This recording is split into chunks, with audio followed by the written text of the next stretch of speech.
keeping the feast.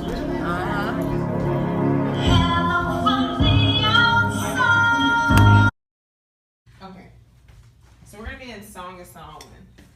And so I have been all week racking my poor little brain over this. So today we're going to have a little fun because we're all going to do this together.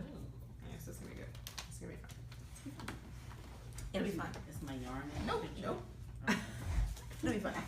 Okay, so what we're going to do, and we can decide which way is going to be the best way.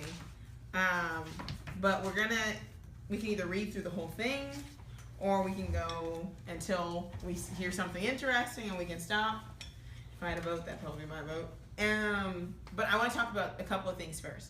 Okay, so this whole idea, and we've been talking about this a lot, that whole idea of Western thought versus Hebrew thought, or Greek thought versus Hebrew thought, and just how different it is. So in our Western culture, sex is a negative. It's a negative. When you think about it, it's like, ooh, that's not something I talk about. It makes me feel uncomfortable, and I don't want anybody talking about it around me or to anybody else. And if I do talk about it, it's within my small little group. And then you have all these people who act like they don't do it, but they all do. Like, it's like it's a weird thing. It's like, it's when something is made taboo, and I think I heard this from when we were studying like a Native American culture or something. But the reason why you don't make things taboo is because the thing that is taboo then is the thing that everybody pursues, but they do it in secret. Yeah. And then they don't ask questions, and then they err, right? So you have people do it all the time. One of the biggest things is like teen pregnancy, right? So you have teens having sex, and they don't ask anybody, right? They're not telling anybody, because it's like, this is the one thing you don't do. Now that's all I can think about. And now I'm doing it, and then now I'm causing all these other problems too. Instead of you saying, don't have sex, explain to me why I shouldn't. Because that's Hebraic. It's without function. If you tell a person not to do something, if I say, hey, don't look in that box, it's going to drive me crazy until I look in that box. It's human nature. And so I believe that the suppression and the covering of sex has made for a very, very perverse and devious, or sexually devious generation, because nobody talks about their sex life. And so if you never talk about your sex life, or even your relationship for that matter, with people who care about you, of course, then you never have somebody to say, that's not normal. Like, you don't, normal is only what's normal to you. And so that might not be normal. Like you have, like my mom was saying last week, and I'm saying it because I know she don't care, but she was saying that growing up, she didn't have an orgasm till 4 kids later. So you have 4 children, and clearly you're active, but you're not being satisfied. So you're missing a portion of what a relationship is. And so if you never talk to anybody, you'll be like, well, wait, something else is supposed to be happening? It's just not the baby thing? I thought it was just the baby thing, You would be left unfulfilled. And so the reason why last week I didn't, and I think the Most High prompted me for that, I didn't bring in the Song of Solomon, because I think we had to have, a idea of what something wasn't before we got an idea of what something is supposed to be. Sometimes you have to deal with the negative connotation of something before you deal with the positive, because what happens a lot of times when we deal with only the positive side is that people begin to apply what they believe in their mind to what you're talking about. But if I take away what you already had preconceived and now I build on it with the right thing, then all of a sudden it goes, oh, but it's within this, but oh, right? Okay, so the Greeks viewed only the mind and the spirit as good. They didn't view the body as good. So that's why we're always dealing with this whole, like, my body, and you always feel wrong, and this feels dirty, and this feels nasty. Everything about us. Like, a woman can't have a cycle without, I feel nasty. I can't do anything. I mean, like, one of the things that was weird for me, that had to do with the first child, totally not with the second one, But when you're breastfeeding and your boobs leak, and then you feel so embarrassed, and you're just like, oh my gosh. But, oh my gosh, like, who cares? I mean, not who cares. I mean, it's embarrassing to it. But I didn't, like, pee on myself. Like, I'm a mom. I'm lactating. I have on nursing pads, and it's just milk. Like, it's not the end of the world, but everything about what our bodies do is just disgusting to us and to other people. That's a Greek concept. How Yah views everything is that all things are good. So on the seventh day, he said, Tov Miod. He's like, everything is very good. When it was completed, everything that he made and everything within its function was very good. There was nothing dysfunctional about anything. So women were made the way they were made, their bodies functioned the way that they functioned, but it was very good immediately. Okay? So making any of that negative then is against how Yah created things, but the Greeks did that. So, like for us, the Hebrews, we didn't, we believed in the resurrection. So the body was something really important to a Hebrew, how we care for our body, how we carried ourselves, what we put in our body. Not that we thought we were coming back into this body, but the body housed the soul. And so I wanted, and the body interacts with the soul. So the better my body is, the better in tune I am with my soul. Where the Greeks are like, forget the body, I'm only going to focus on my mind and my spirit. That's why people in Christianity believe you can put whatever you want into your mouth. It doesn't matter, because that does not affect that which is my mind and my spirit. Where Yah says these things all go together. They all are a part, and they all help you interact in that realm. Okay, so one of the things in church is that your body, everything is sexualized. So if you're not having sex, you're holy, right? If you're having sex in your marriage, then you're holy, but depends on what you're doing. You know what I mean? Right. And so one of the things we want to do with that whole idea of undefiled. So the Hebrew word for undefiled is tamam. I'll write it on here. It's a tet, a regular min, and a mem sophie. You can find a mem. So it's like this. And it literally means for something to be complete or finished. And so immediately that kills that whole idea that when you finish something that you never do it again. Because nobody says, I had sex once and it was great and I never did it ever again, right? So the idea of this is for it to be done whole. It was whole and complete, right? So the marriage bed is undefiled because everyone within it is going to be completely satisfied how they want to be satisfied. Because that's how it works. It's not defiled. There's nothing dirty. There's nothing off limits outside of the contract. Outside of what you do outside of the contract, I guess I should say. So it's undefiled. You can't bring something in and say, oh, that's gross. And it's like, well, if that's what you guys decided not to do, that's fine. But it's this area that within its with two people who have an understanding of what sex is, there's nothing you can do that's off limits. Very interesting. Okay, so the reason that, and there's been, plenty of people who've talked about it, Song of Solomon, and it's been like everything else, Hellenized or Westernized. And so when we read through it today, I want you to read through it with a very, very Hebrew mind. And by Hebrew mind, I mean whatever is there, if it seems like it might be that, we're going to explore it. Because 9 times out of 10, it's saying exactly what your mind might be thinking. And I know where our minds can go some places, but how Hebrew worked is that whole idea of abstract. No, but how Yah makes everything beautiful. He takes a person like Solomon, who is supposed to be the author of this song, and he allows him to say it in a way that is flowery enough. I'm not talking about the English, because the English, that's very much King James, but in a way that it's like, okay, I know what you're saying, but I know the context you're saying it, so it's not going to be that offensive. But on the surface, it can be pretty offensive if you were a prudent, nice Western Anglo woman in the Victorian period who had to cover the legs of your chairs and of your tables because that was considered sexual. Okay, so what? Yes, that was, you couldn't show. Yes, yes. But even your furniture, I didn't know that about Yeah, that's why they had those long, coverings over things, anything that was sexualized. And so, just to mention that, men during that time, a lot of men frequented brothels and became homosexuals because what they saw on the outside. So you have these statues of these women and these goddesses who were, white, first of all, no hair on their bodies, no nothing. They were just like these pristine figures. And so when they would be with women, they'd be like, well, this is not what I've seen.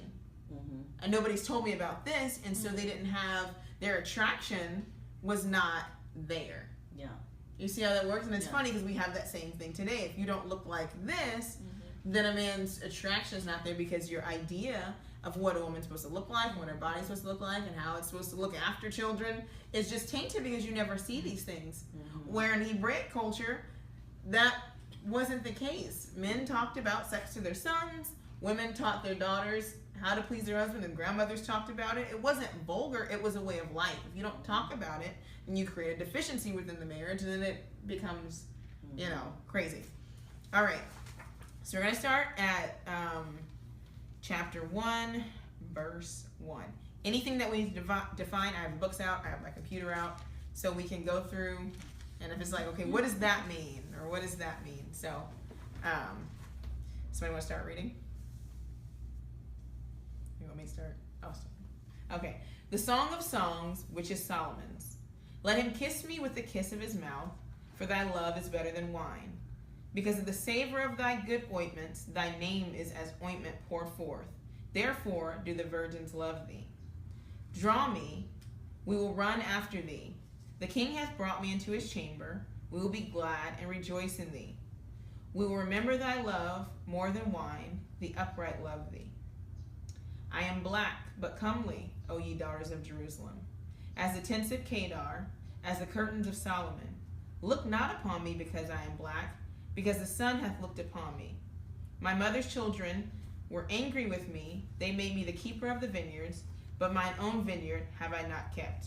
I'm going to stop there for two reasons. Okay, so the story starts off, and she's like, draw me, we will run after thee. The king hath brought me into his chambers. Okay, so I looked up that whole idea of draw me, and it literally means like when somebody grabs somebody from behind and embraces them. So it's not like, oh, draw me. It's very, very forward. Okay, so king takes her into the chambers. The virgins love him.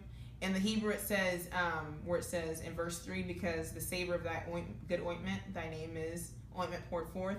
It literally means like because of the way, how good you smell, people just call you smell good. Like your name is just like, he smells good. Like that's what it literally says. It's like says your name, your character is, what goes forth from you is just, you smell good. You smell wonderful. Okay, so verse 5, I am black but comely. Now everybody tries to turn this away, and it's impossible because, and I've even had people say, no, she was black. I've read, everybody, I've read white people, I've read Jews, because it gives you a description. Sometimes something in Hebrew is so concrete that you can't really get around it. This is one of the things she says, I am black because the sun hath looked upon me. Wow. My mother's children were angry. It doesn't say that. That actually doesn't say angry, but everything is always black, always has a negative. It means that, in another verse says, my brothers. It says, my mother's children guarded me, like they kept me. They kept me, like it says in the one verse where it says brothers, it says that my brothers were protective over me, pretty much. And it says as the tents of Kedar. So I don't know if you guys ever seen this, but a nomadic tent had the black sheep. It's a black goat's hair. Goat's hair. So it looks like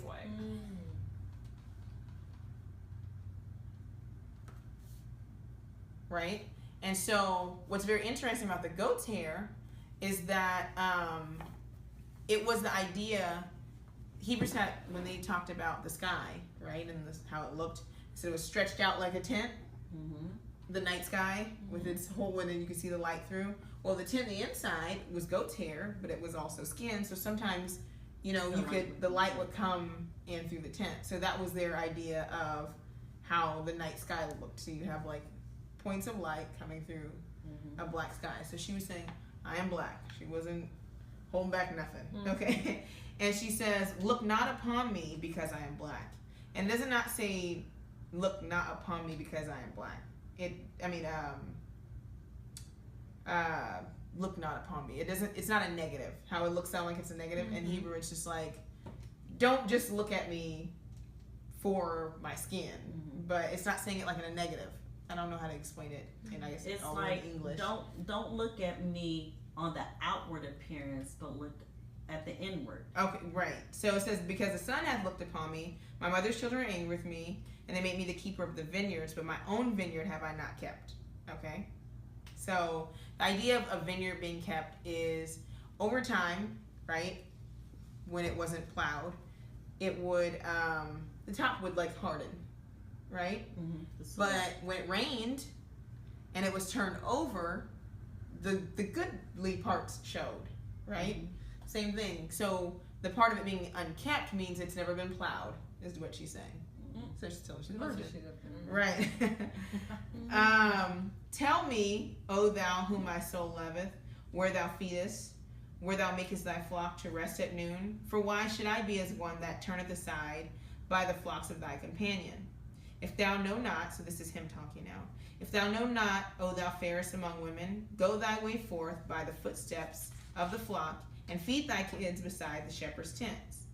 I have compared thee, O my love, to a company of horses in Pharaoh's chariot. So, it actually in another, I don't know if anybody has a version that says, I compare you to a mare. She's a stallion. It says Philly. She was like a horse, like a stallion, like you built. So he's talking to her, right? And he says, thy cheeks are comely with rows of jewels, thy neck with chains of gold.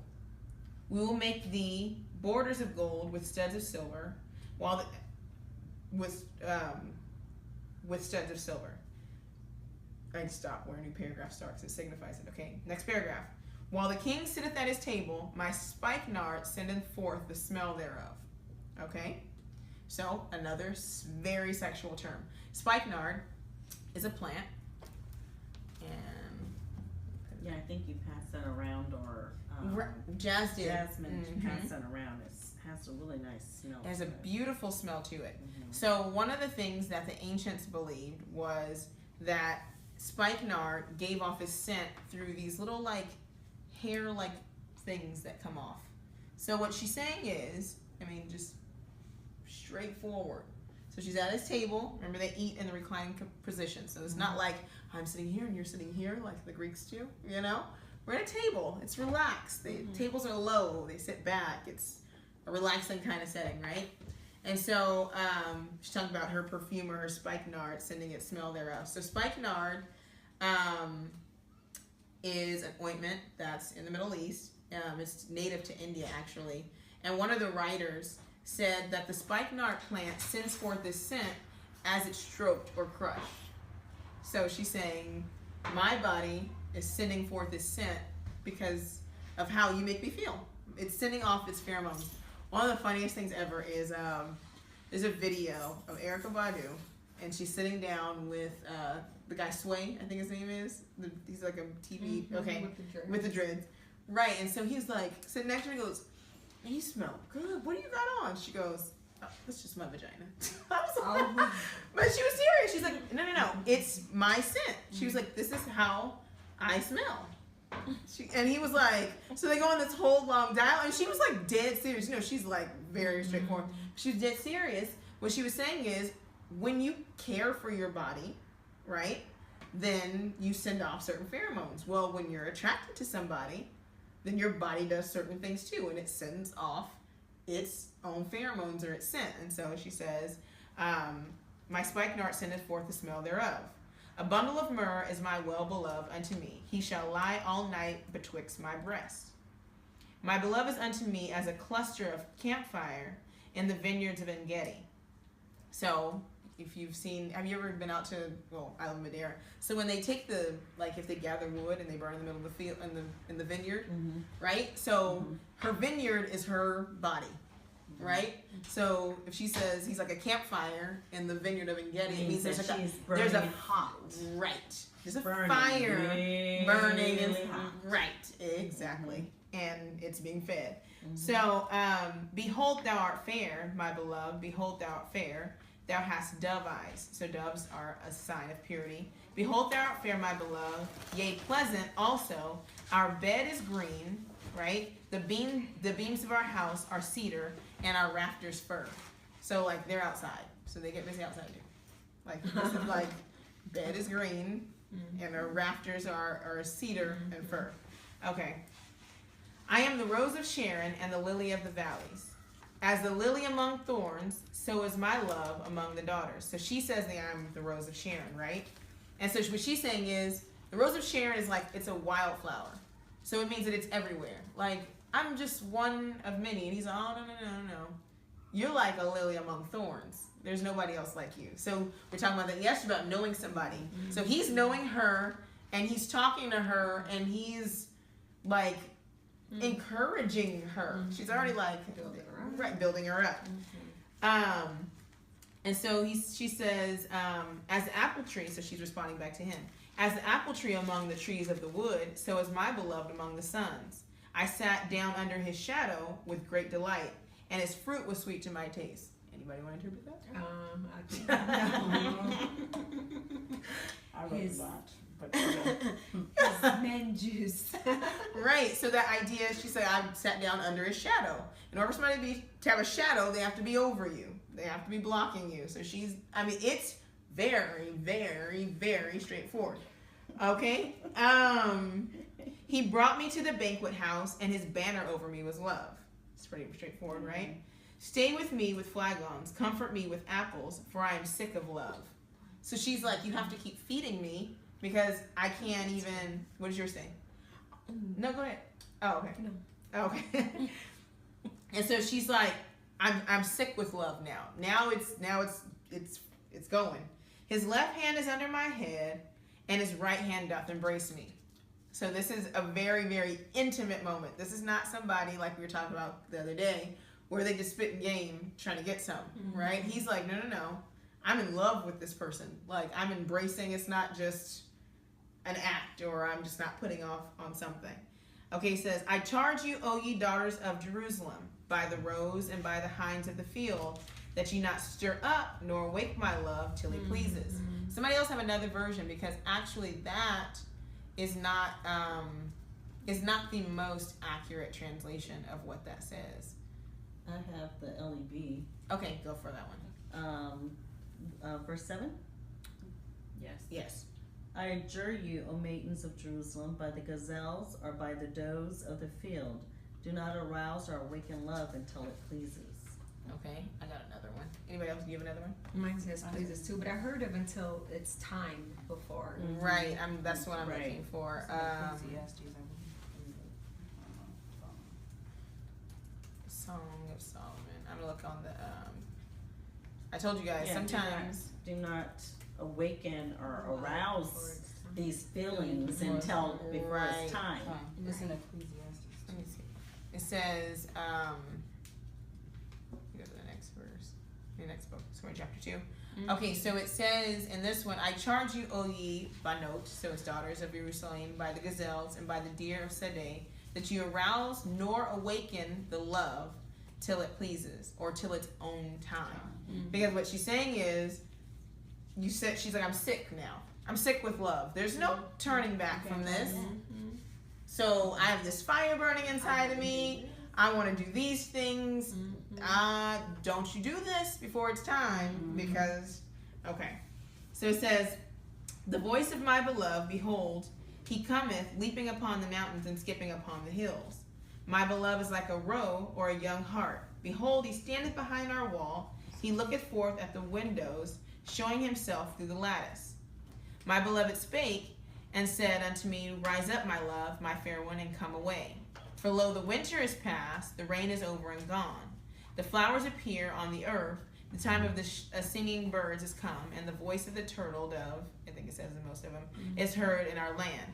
The fig tree putteth forth her green figs, and the vines with the tender grape give a good smell. Arise, my love, my fair one, and come away. Okay, so there's an enticing here. Like, okay, it's springtime. Spring is like a time of fertility. All that. Right. So it says, O my dove, thou art in the cleft of the rocks, in the secret places of the stairs. Let me see thy countenance. Let me hear thy voice. For sweet is thy voice, and thy countenance is comely. It's pretty much telling her to take off her clothes. I want to see all of you. I've seen your eyes. I've already described those. Like, now let me see you. Like, let me see all of you. And he says, take us, the foxes, the little foxes that spoil the vines. For our vines have tender grapes. What he's saying is, let's do it as much as we can while we're young. Because the foxes will take the tender grapes, the youth. So we're doing this in our youth. Let's run away. Let's have fun. Let's go out in the vineyards because eventually, like the foxes, take the tender grapes, we'll get old. And then if we don't kindle it now, it's not going to be easy to keep it burning later. She has this fire. I'm going to satisfy this fire now so that this fire keeps burning. Okay? My beloved is mine, and I am his. He feedeth among the lilies. One of these things that is... So lilies, let's go back to that. Lilies are referring to kissing the tender parts of each other's bodies. There is this thing going around amongst Hebrews that you can't kiss and touch parts of the body because that's not Hebrew. And I'm going to tell you what's not Hebrew. What's not Hebrew is dysfunction. So I'm like kissing you on the mouth, kiss you on the neck, kiss your breast. I'm down here, and I'm just going to kiss your thigh and then keep going. Like, that's dysfunctional. That doesn't make any concrete kind of sense. How does that work? Who does that? No, I'm like serious. Like, what? It wouldn't even be natural. It wouldn't even be natural. Like, I'm going to kiss your shoulder, not your breast. I'm going to kiss your neck. Like, it wouldn't even be a natural progression. The idea of to complete something or to do it wholly or to be undefiled means that nothing is left unsatisfied, nothing is left untouched, nothing is. It means it means when you're in the moment, in the heat of the passion of the moment, you're very sensual and you're going to touch every body part. Well, that's the thing too. Right. Y'all said that sex is good in the confines of marriage, inside of that union, because all things are at that point lawful. Right. They're not defiled. So he made us with sensory nerves. Your nipples are sensitive. Your lips are soft for a reason. Right. Your ears have sensory nerve. If you cut an ear, it bleeds forever. And it has so many little veins and nerves in it because I do hair. So those things happen. So he made certain parts sensitive for a reason, for arousal. But people, when you do it outside of the correct order, when you manipulate the order operation, you get the wrong answer. Right, all the time. So I'm gonna be all the time. But very frank. It is. When a man is aroused, the blood goes to this area and it pulsates. The same thing happens to a woman. Yes. If you don't touch it, I mean, Then why do it? right? Like, are you kidding me? Like, we might as well go to sleep right now.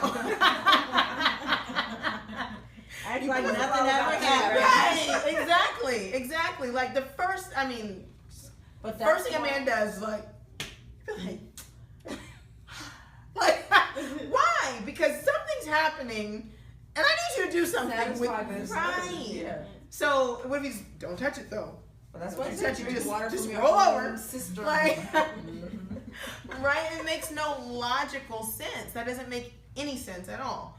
Okay, so I took that out there because that was something that came up. So let me just ask this question. So with that being out there, is the woman not supposed to touch the man as well? Right. No. Oh, it's just right. it's just They're just pertaining saying to like a a man is not supposed to orally satisfy a woman. But the woman is supposed to orally satify the man or touch. Right. Oh wow. And I mean, there might be some people who say neither nor, but I'm just okay. like, really? Like, Have you had bad oral hygiene? Probably don't. Right? Yeah, Yeah, like you give me okay. Hygiene probably don't. All those. Speaking of bad genital hygiene, Don't do it. spikenard is actually a cure for all those things. It's actually a cure for impotence too.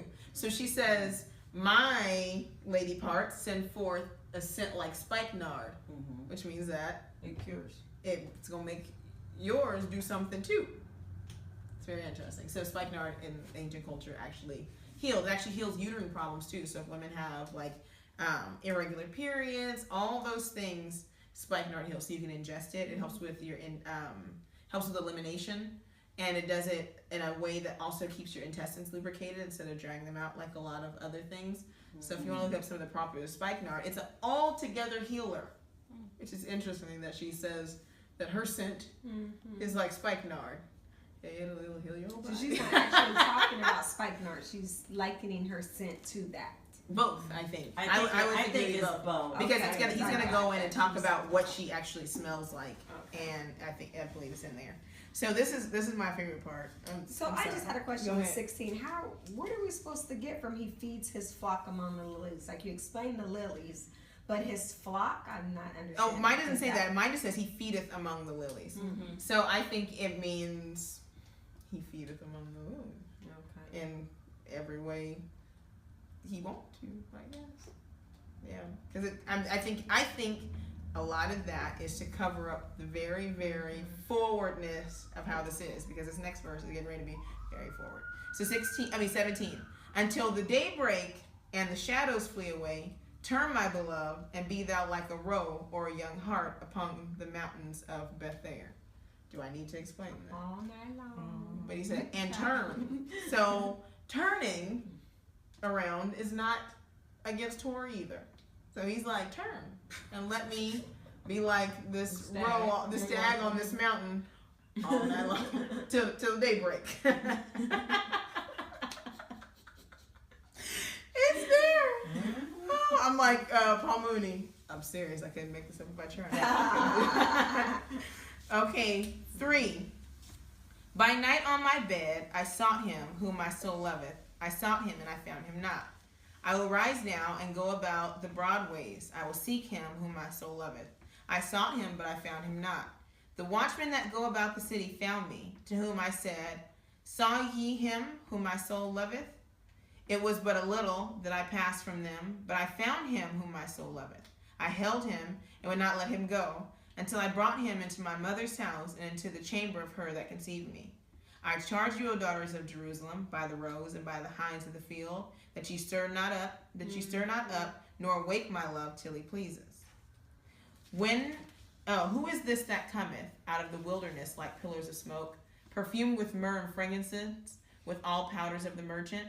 Behold his bed, which is Solomon's, 80 valiant men are about it, of the valiant of Israel. They all hold swords, being expert in war. Every man hath his sword upon his thigh, because of fear in the night. King Solomon made himself a chariot of the wood of Lebanon. He made the pillars thereof of silver, the bottom thereof of gold, the covering of it of purple, the midst thereof being paved with love, for the daughters of Jerusalem. Go forth, O ye daughters of Zion, and behold King Solomon with the crown, wherewith his mother crowned him in the day of his espousals, and in the day of the gladness of his heart. Now, one of the things that I want to point out is that, yes, this book is about love and sex, but I'm also going to point out later, and I'll do it at the end after we've read through the whole thing, that it also has to do with Yah and Israel, which is very interesting because it's also a thing that people forget. They think anytime something is sexual, that it's sexual and perverse. But the idea of knowing and communing and being one is a sexual, if you want to use that, I guess, word, term to join together, to come together. So the idea of a bride and a groom and us, the church being the bride, those things are used that way because it's something that everybody can understand. We all understand the relationship. The reason why he refers to himself as a father and as the children is because it's something that everybody can understand. It's not saying that the Messiah is having sex with all the women in Israel, or it doesn't mean that, but that intimate union, when it's done correctly, then reflects that the idea of Yah as our Savior and then His people, right? So this intimacy and this burning and this love, Jeremiah says, he says, it was like fire shut up in my bones, right? It's not that he's having like this sexual experience, no, but that desire to speak and to do and to please the Most High can be seen in the same way that this woman feels about this man. And so the idea of incense going up and praise and a communication back and forth at an intimate level that probably other people don't understand, that's how the relationship between us and Yah should be. Where it's pure though, because He's perfect and just and undefiled and all these things, so you can kind of see the parallels. Okay. So Solomon comes into this story, and it's kind of interesting because men see things one way and women see things a completely different way. So I'm going to keep reading, and I'll see if you guys see what I see about the story, because he's a person in the story. I don't know if he's necessarily writing about a personal experience or if he's just writing a story and he puts himself in the story. So we'll have to see. So he says, behold, thou art fair, my beloved. So this is him talking, or this person.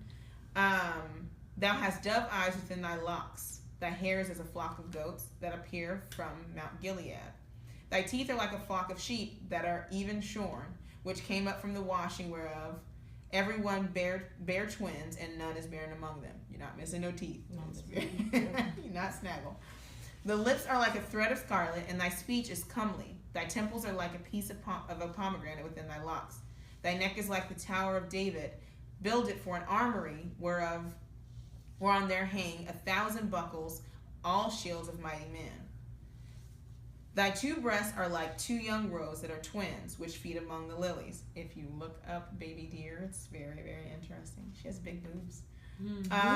So what? Like baby deer. It's like, it says like young deer. So if you see them, have you ever seen a baby deer and they lay like curled up and their only you can see is like their little black nose?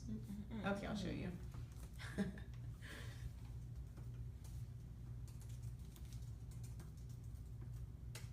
did I spell deer wrong?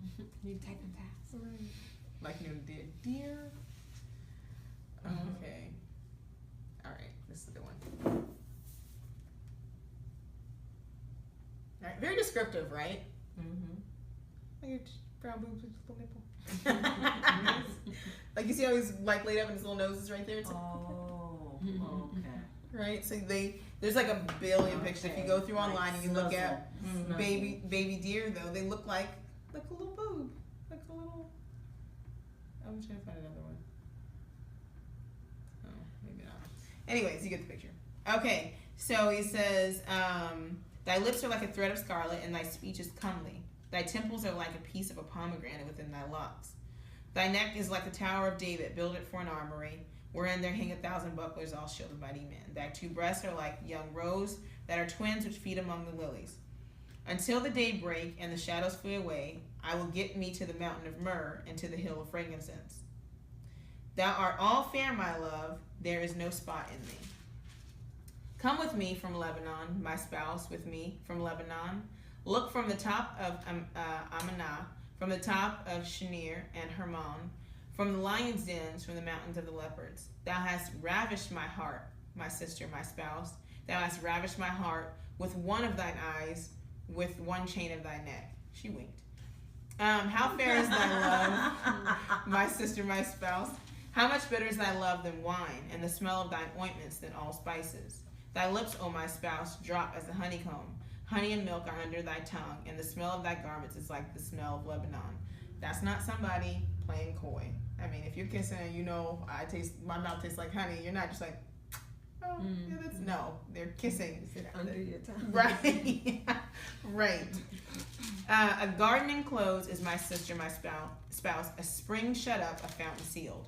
That's again a virgin term. It's like, if you know where your fountain is, rich people own private fountains, private wells and different things. And so only they knew how to get in them. You know how like you can break in your house and nobody else can?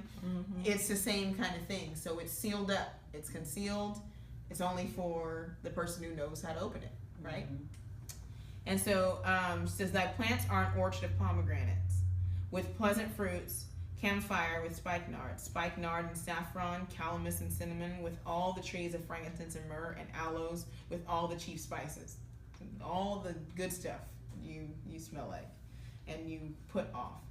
A fountain of gardens, a well of living waters, and streams from Lebanon. Awake, O north wind, come, thou south, blow upon my garden, that the spices thereof may flow out. Let my beloved come into his garden and eat his pleasant fruits. Here's another one. Somebody's going to explain that one away, too. So, this is him speaking. I am come into my garden, my sister, my spouse. I have gathered my myrrh with my spice. I have eaten my honeycomb with my honey. I have drank my wine with my milk. Eat, O friends, drink, yea, drink abundantly, O beloved. I sleep, but my heart waketh. It is the voice of my beloved that knocks, saying, open to me, my sister, my love, my dove, my undefiled. For my head is filled with dew, and my locks with the drops of the night. I have put off my coat, how shall I put it on? I have washed my feet, how shall I defile them? My beloved put his hand by the hole of the door, and my bowels were moved for him. I rose up to open to my beloved, and my hands dropped with myrrh, and my fingers with sweet smelling myrrh upon the handles of the lock. I opened to my beloved, but my beloved had withdrawn himself, and he was gone. My soul failed when he spake. I sought him, but I could not find him. I called him, but he gave me no answer. The watchmen that went about the city found me. They smote me. They wounded me. The keepers of the walls took away my veil from me. I charge you, O daughters of Jerusalem, if you find my beloved, that you tell him that I am sick of love. So I told you there would come another part where it doesn't necessarily make a lot of sense in the context of just love and pursuit. So one thing she does, and we talked about this a little bit last week, was that whole playing hard to get to a fault. Mm-hmm. So he's there, and he's like, hey, open, let me in. She's like, but I don't have my robe on. Am I supposed to put it back on? Oh, but I just got out of the shower. Am I supposed to get my feet dirty? So he left. Right? That whole idea, like, why? What was your reason for not? So that whole idea of turning away for no reason or withholding, you can see that here as well, where it's like, you are more than capable, but you wanted him, but you were playing. Mm-hmm. It's like, most grown men don't play. Mm-hmm. I'm just being, like, I mean, okay, then I'm out. Like, or I'm going to, like, no, if you're married, why withhold? Mm-hmm. Right? Mm-hmm. So that could be that. But what I saw here was that idea of, what I was telling you, the whole idea of Yah and Israel. And so you have this bride, you've pursued her, and you have this relationship, and then I think it's in Revelation, it says, behold, I stand at the door and knock. Mm-hmm. And who's gonna open the door? Mm-hmm. And so you delay to open the door, and then he's not here. And so what she do? She goes out to try to find him, and then you went out, and then the people and the watchmen of the city beat her. And it says they wounded me, and they beat me, and they took my veil. So they defiled her. Mm-hmm. And so it's the same thing with Israel. You rejected your Messiah, mm-hmm. and then you're left. He's gone. Not saying he's not coming back, but he's gone. And now you're left without covering. You're exposed, right? And then she tells him, when you find him, tell him I'm sick of love, like we are now. We know now. We're in captivity. We want to go home. Like, we're tired of being here. We're being oppressed and beat and killed. Like, we get it. We get it. We messed up. Like, she's like, when you find him, just tell him. Like, yeah. I'm sorry. Right. What is thy beloved more than another beloved, O thou fairest among women? What is thy beloved more than another beloved, that thou dost so charge us? So the women are responding to her, and they're like, who is your beloved that he's more than anybody else? Who is your Messiah that he's more than the other Messiah? Who is your Yah that he's more than any other God? Right? And she says right here, so my beloved is white and ruddy, so it means pure, radiant. It doesn't mean white like he's white and red. He's radiant and ruddy, the chiefest among 10,000. His head is as the most fine gold. His locks are bushy and black as a raven. His eyes are the eyes of a dove by the rivers of water, washed with milk and fitly set. His cheeks are a bed of spices as sweet flowers. His lips like lilies, dropping with sweet-smelling myrrh. His hands are as gold rings set with the beryl. His belly as bright ivory overlaid with sapphires. His legs are as pillars of marble, set upon sockets of fine gold. His countenance as Lebanon, excellent as the cedars. His mouth is most sweet, yea, he is altogether lovely. This is my beloved, and this is my friend, O daughters of Jerusalem. It says, whither is thy beloved gone, O thou fairest among women? Whither is thy beloved turned aside, that we may seek him with thee? So like, where did he go? Right? My beloved is gone down into his garden, to the beds of the spices, to feed in the gardens and to gather lilies. I am my beloved, and my beloved is mine. He feedeth among the lilies. Thou art beautiful, O my love, as Tirzah, comely as Jerusalem, terrible as any army with banners. Turn away thine eyes from me, for thou have overcome me. Thy hair is as a flock of goats that appear from Gilead. Thy teeth are as a flock of sheep which go up from the washing, whereof every one beareth twins, and there is not one barren among them. As a piece of a pomegranate are thy temples within thy locks. There are 80 queens, and 80 concubines, and virgins without number. My dove, my undefiled, is but one. She is the only one of her mother. She is the choice one of her that bare her. The daughter saw her and blessed her, yea, the queens and the concubines, and they praised her. So you put this in a term of Israel. He's like, yes, there's other nations, and there's other people, and they're beautiful, and there's virgins, undefiled, all over. All I want is you. Like, that's what I want. That's my desire. You are the most beautiful to me. You don't even know it. You're saying, oh, I'm just one of many. I'm like, you don't even know what you are and what you have in you. Right? Okay, who is she that looketh forth as the morning, fair as the moon, clear as the sun, and terrible as an army with banners? I went down into the garden of the nuts to see the fruits of the valley, and to see whether the vine flourished and the pomegranates budded. Or ever I was aware, my soul made me like the chariots of Aminadab. Return, return, O Shulamite. Return, return, that we may look upon thee, that we will see what will ye see in the Shulamite, as it were the company of 2 armies.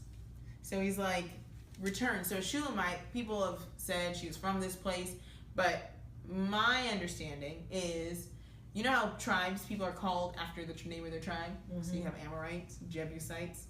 She has ownership over her.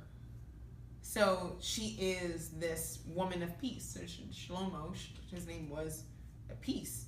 Actually, very interesting. You know, Solomon's name is not really Solomon. That's not the name he was given. Solomon's name, the name he was given, that Yah told him to be named, was Jedediah. If you go back to after David and Bathsheba and then the first baby dies, Nathan comes and tells him about his whole, indiscretion. Then Nathan, I think either Nathan comes back or Yah talks to David. I'll have to remember. But he tells him to name him Jedediah. And it means, I think it means he who Yah loves, or something of that sort, which is very interesting. But his nickname, or the name that he was known by, was Shlomo, peace. So I believe that would, like a person of the tribe of peace, right? Because Yeshua is a prince of peace, which is a very interesting picture that he uses this name and then calls her the Shulamite, right? So he says, how beautiful are thy feet with shoes, O prince's daughter. The joints of thy thighs are like jewels, the work of thy hand of a cunning workman. Your navel is like a round goblet, which wanteth not liquor. Thy belly is like a heap of wheat set about with lilies. Thy 2 breasts are like 2 young roes that are twins. Thy neck is as a tower of ivory. Thine eyes like the fish pools in Heshbon. By the gate of Bethrabim, thy nose is as the tower of Lebanon, which looketh toward Damascus. Thine head upon thee is like Carmel, and the hair of thine head like purple. The king is held in the galleries. How fair and how pleasant art thou, O love, for delights! This thy stature is like a palm tree, and thy breast 2 clusters of grapes. I said, I will go up to the palm tree, I will take hold of the boughs thereof. Now also thy breast shall be as cluster of the vine, and the smell of thy nose like apples. And the roof of thy mouth is like the best wine for my beloved, that goeth down sweetly causing the lips of those that are asleep to wake or to speak. It says, I am my beloved's, and his desire is toward me. Come, my beloved, let us go forth into the field, let us lodge in the villages. Let us get up early to the vineyards, let us see if the vine flourish, whether the tender grape appear, and the pomegranate bud forth. There I will give thee my loves. The mandrakes give a smell, and at our gates are all the manner of pleasant fruits, new and old, which I have laid up for thee, O my beloved. So he returns, obviously, and he has all these things for her. He's like, I've stored up these things for him. And she said, where's your beloved? Oh, he's in his garden, and he's gathering stuff. And so, what are the mandrakes? The mandrakes are an aphrodisiac, but they are, where we see them used is Leah and Rachel were using them as bartering tools. Oh, that's right. to get Jacob. Jacob. Yeah, but they were a prized thing to have. And so one of the things we see, Messiah says, I go to prepare a place for thee. Right? So he's gone. She's looking for him. She tarried. He stood at the door and knocked. She didn't answer. And then when he comes back, though, he's like, I forgot about you. And he repeats that same dialogue. He says the same thing again. You look like this, and your eyes, you're just as beautiful as you were when I left. Right? So that whole idea of returning for a bride without spot or wrinkle, right? John wasn't just making up stuff, right? That whole idea, that picture of courtship and tearing and then returning and coming back with something is right here. Okay, so chapter 8. O thou wert as my brother, that sucked the breast of my mother. When I should find thee without, I would kiss thee. Yea, I would not be despised. Yea, I should not be despised. I would lead thee and bring thee into my mother's house. Who would instruct me? I would cause thee to drink of the spiced wine of the juice of my pomegranate. His left hand should be under my head, and his right hand should embrace me. I charge you, O daughters of Jerusalem, that you stir not up, nor awake my love, until he pleases. Who is this that cometh from the wilderness, leaning upon her beloved? I raised thee up under the apple tree. There thy mother brought thee forth. There she brought thee forth that bare thee. So this was a verse that probably stood out to me the most, and that made me immediately think about Israel. He said, who is this, right? So this is neither one of them talking. Who is this that come out of the wilderness with her beloved, right? One of the pictures throughout Scripture, it's in Isaiah and Jeremiah, is that Yah comes, redeems his people, and then he brings them back to their land. And he makes everyone see this happen so that they know that this is who he loves. So they're saying, who is this? Like, it's like nobody even knows. Like, wait, what? Who is this that's coming out of the wilderness, leaning on her beloved, right? And he says, set me as a seal upon thine heart, as a seal upon thine arm, for love is strong as death. Jealousy is cruel as the grave. The coals thereof are coals of fire, which have a most vehement flame. Many waters cannot quench love, neither can the floods drown it. If a man would give all the substance of his house for love, it would utterly be contemned. So you see Yah pretty much give everything because of his love for his people, right? So it says it can't be quenched, it can't be put out, nobody can stop it. You can't. She couldn't even stop it. It's like, oh, you're not ready for me right now. All right, I'll wait. I'll be back. Like he says, Yah says in one of the, he says, I have to turn my face from you to see what your latter end will be.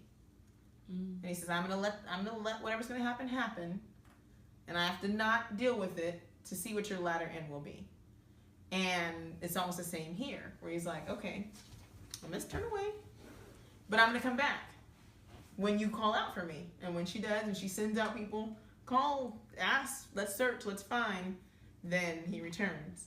It says, we have a little sister, and she have no breasts. What shall we do for our sister in the day when she shall be spoken for? If she be a wall, we will build upon her a palace of silver.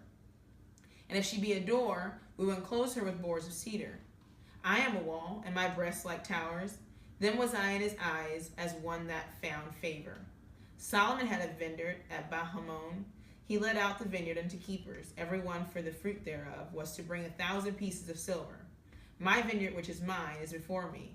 Thou, O Solomon, must have 1,000, and those that keep the fruit thereof 200. Thou that dwellest in the gardens, the companions hearken to thy voice. Cause me to hear it. Make haste, my beloved, and be thou like a roe or to a young hart upon the mountains of spices. So that whole make haste. Come back.